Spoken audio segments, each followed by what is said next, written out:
Howdy, friend. Spitz here, and this is Feed Bandit, the Texas First Outdoors podcast. If you spend any time driving through the wide pastures of South Texas or the rocky hills of our beautiful center country, you are going to see a lot of different fences running along the blacktop roads. You will see old barbed wire that has been holding cattle for generations, shiny pipe gates, and cedar posts sunk deep into the dirt. But every now and then, you will come across a fence that stands way taller than the rest. It is a wire mesh fence that stretches a full 8 feet into the sky, towering over the mesquite trees. That is what we call a game fence or a high fence. In our great state, the high fence has become a massive part of the outdoor landscape, and it is a subject that can get folks talking for hours around a cedar campfire. Some people love them because they let landowners manage wildlife like a pristine garden, while other people prefer the old-school tradition of hunting animals that can roam completely free across the open country. Today, we are going to dive deep into the real world of high-fence hunting, looking at the true pros and the honest cons without any sugarcoating. We will talk about how these tall fences affect habitat management, what they mean for the ancient spirit of fair chase, and how landowners balance their private property rights with their duty to the wildlife. So, pull up a chair. We have a lot of ground to cover. To understand why this conversation is so unique to the Lone Star State, you have to remember that over 95% of the land in Texas is completely private property. We do not have massive oceans of national forests or public mountain ranges where anyone can walk for days. Our outdoor heritage was built by independent ranchers, farmers, and families who worked the soil and took care of their own acreage.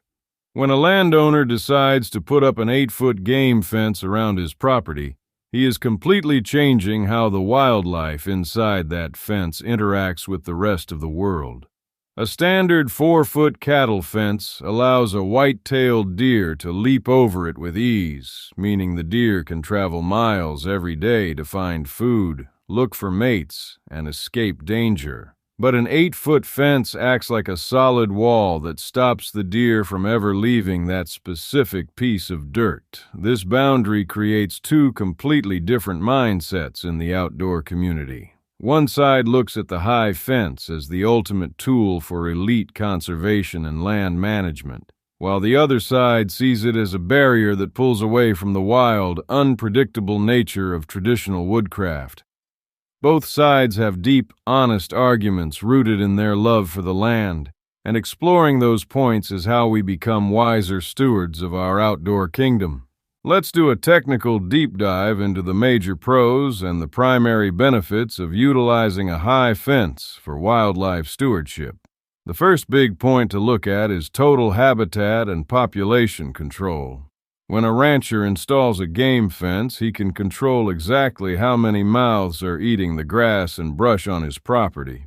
In an open, low-fence system, if the neighbors overgraze their land until it looks like a golf course, the hungry deer will all crowd onto your property and eat your native plants down to the roots. A high fence stops outside animals from overloading your pastures. This allows a land manager to plant high-protein food plots, protect rare native bushes, and ensure that the deer always have a massive, healthy salad bowl to eat from, even during the hardest summer droughts. The second major benefit is the ability to protect the herd from devastating wildlife diseases. In the modern outdoor world, things like chronic wasting disease can spread fast when wild animals move randomly from ranch to ranch. A high fence acts like a biological shield, keeping sick animals from wandering onto your property and allowing a landowner to monitor the health of every single deer under his care with extreme precision. The third pro of the high fence system involves genetic management and selective harvest. Because the animals cannot leave, a land manager knows every single buck on the ranch from the time it is a little spotted fawn until it becomes a mature old king of the brush. They can ensure that young, promising bucks are protected from harvest, allowing them to reach their full physical potential at 5 or 6 years of age. They can also selectively harvest older deer with poor antler traits, ensuring that only the strongest, healthiest animals are passing down their genes to the next generation of fawns. This level of control is why high-fence ranches are famous for growing some of the largest, most spectacular white-tailed deer in the world.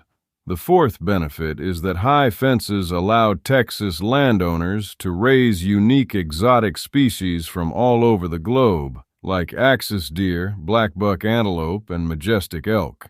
These animals would quickly wander off or get hit on the highway if they were not contained, but the tall wire provides a safe nursery where they can thrive, creating incredible year-round hunting opportunities and diverse income sources that keep family ranches profitable and protected from being broken up into concrete housing developments. Now let's turn the coin over and look at the technical cons and the honest challenges that come with high fence systems. The first and most significant argument against the high fence is the loss of the traditional fair chase standard. For centuries, the very core of hunting has been based on the idea that the animal has a completely equal chance to escape and outsmart the human. When a deer is contained within a specific boundary, especially on smaller properties of a few hundred acres, its ability to truly escape is limited.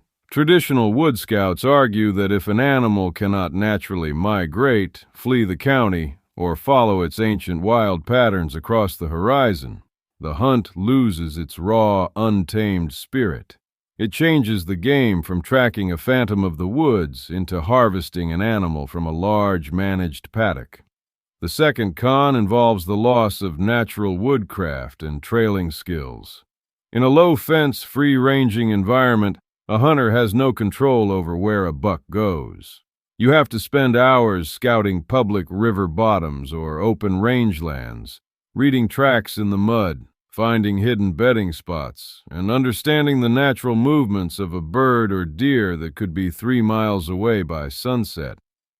In a small high-fence setup, the animals are often patterned around specific feeders and water stations, which can reduce the need for deep, old-school scouting and rugged tracking skills. The third challenge of a high fence is the heavy financial cost and the high level of maintenance required to keep the system safe.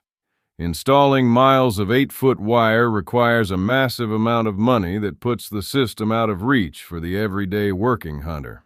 Furthermore, a high fence demands constant daily inspection. If a big storm blows a giant oak tree across the fence line, or if a flash flood washes out a water gap along a rocky creek bed, a hole is created instantly. The deer inside can escape, or wild feral hogs can rush in and destroy your expensive food plots in a single night. A land manager must spend a massive amount of time patching wire, clearing brush away from the lanes, and checking the boundary lines. The fourth con is the risk of accidental overpopulation and habitat destruction inside the wire. If a manager does not harvest enough female does every winter, the deer herd will grow too fast for the size of the property. They will quickly consume all the native acorns, clover, and young tree seedlings, destroying the natural balance of the woods and starving out other native creatures like wild quail, turkeys, and songbirds. A high fence requires a level of intense, non-stop human intervention that a natural, open forest does not need. When you sit back and look at the entire picture, you realize that the debate between high fence and low fence hunting touches the very heart of our philosophy as Texas outdoorsmen. It forces us to ask ourselves what we truly treasure when we load our gear into the truck and head into the field. Is it the final size of the antlers, or is it the wild, unpredictable mystery of the open trail? Preserving our outdoor tradition means understanding that there is room in our great state for both styles of stewardship, as long as every hunter holds themselves to the ultimate standard of honesty and respect. A landowner who uses a high fence to protect his soil, feed his family, and keep a historic ranch from being paved over is exercising his proud American property rights with honor. At the same time, the hunter who wades through a free-flowing river bottom, tracking a wild, free-ranging buck through the briars, is keeping the ancient flame of the frontier scouts alive and well. Protecting our outdoor legacy means teaching our children that the true value of a harvest is never measured by a score sheet or the height of a fence line. It is measured by the respect we show to the animal and the honesty we carry in our own hearts. Whether you choose to hunt behind a tall wire or out on the widest open low-fence plains, your duty as a Texian remains exactly the same. We must leave the land better than we found it, keep our campfires clean, follow the regulations of the state with total discipline, and always treat the wildlife with ultimate dignity. When we harvest an animal to provide clean, healthy meat for our family tables, we are celebrating the grand design of the natural world. Respect the choices of your neighbors, and always walk through the woods with a humble and proud heart. So what do you think of that? Are we right on target, or did we totally miss the boat on that one? Email us at howdy@feedbandit.com and let us know either way. And don't forget to check us out at feedbandit.com and grab some gear to show off your Texas First Outdoors pride. Preserve the tradition, protect the legacy, and remember, always support your local feed store. If you're there for them, they'll be there for you when you need them the most out in the field. Stand tall, fellow Texians. We'll talk soon.